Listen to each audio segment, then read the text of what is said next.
എന്തു ചെയ്താലും അത് വിനയായി മാറുന്ന ഒരു നേതാവുണ്ട് കേരളത്തിൽ. അത് മറ്റാരുമല്ല, നമ്മുടെ സ്വന്തം അൽഫോൺസ് കണ്ണന്താനമാണ്.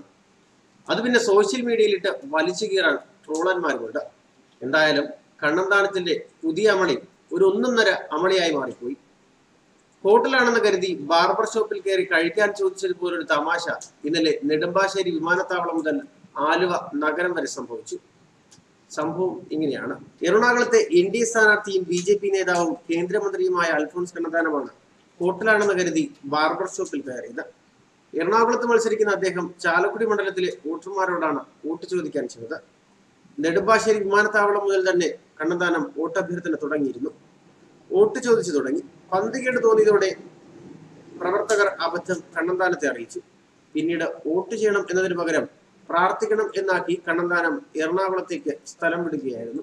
ആലുവയിൽ എത്തിയ ശേഷമാണ് പ്രവർത്തകർ ഇക്കാര്യം കണ്ണന്താനത്തോട് പറയുന്നത്. മണ്ഡലം മാറിപ്പോയി സാറേ, ഇത് ചാലക്കുടി മണ്ഡലമാണ്. ഉടൻ തന്നെ കണ്ണന്താനം സ്ഥലം വിടുകയായിരുന്നു. എന്തായാലും ഇത് ട്രോളന്മാർ അറിഞ്ഞാലുള്ള പുകില് വേറെയായിരിക്കും.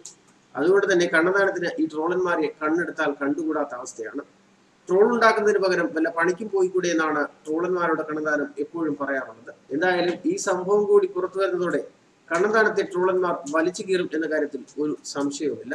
പത്തനംതിട്ടയിൽ മത്സരിക്കണം എന്ന ആഗ്രഹം പ്രകടിപ്പിച്ച കണ്ണന്താനത്തിന് ഒടുവിൽ BJP എറണാകുളം മണ്ഡലമാണ് നൽകിയത്. എന്തായാലും പാർട്ടി ഏൽപ്പിച്ച ഉത്തരവാദിത്തത്തിൽ സന്തോഷം ഉണ്ട് എന്നാണ് എറണാകുളത്തെ സ്ഥാനാർത്ഥി അൽഫോൺസ് കണ്ണന്താനം നേരത്തെ പ്രതികരിച്ചിരുന്നത്. എറണാകുളം തന്റെ രണ്ടാമത്തെ വീടാണെന്നാണ് അൽഫോൺസ് കണ്ണന്താനം പറഞ്ഞത്. എന്തായാലും തന്റെ രണ്ടാമത്തെ വീട് ഏതാണെന്ന് പോലും അറിയാത്ത ഒരു സാഹചര്യമാണ് ഇപ്പോൾ കണ്ണന്താനത്തിൻ്റെത്. ആദ്യം മത്സരിക്കുന്നില്ല എന്നാണ് അദ്ദേഹം നേതൃത്വത്തെ അറിയിച്ചിരുന്നത്. നേതൃത്വം മത്സരിക്കാൻ നിർദ്ദേശിച്ചപ്പോൾ പത്തനംതിട്ട നന്നാകുമെന്ന് അദ്ദേഹം പ്രതികരിച്ചിരുന്നു. എറണാകുളത്ത് വിജയ പ്രതീക്ഷയുണ്ട്. പത്തനംതിട്ടയിൽ K. സുരേന്ദ്രൻ മികച്ച സ്ഥാനാർത്ഥിയാണെന്നും കണ്ണന്താനം വ്യക്തമാക്കിയിരുന്നു.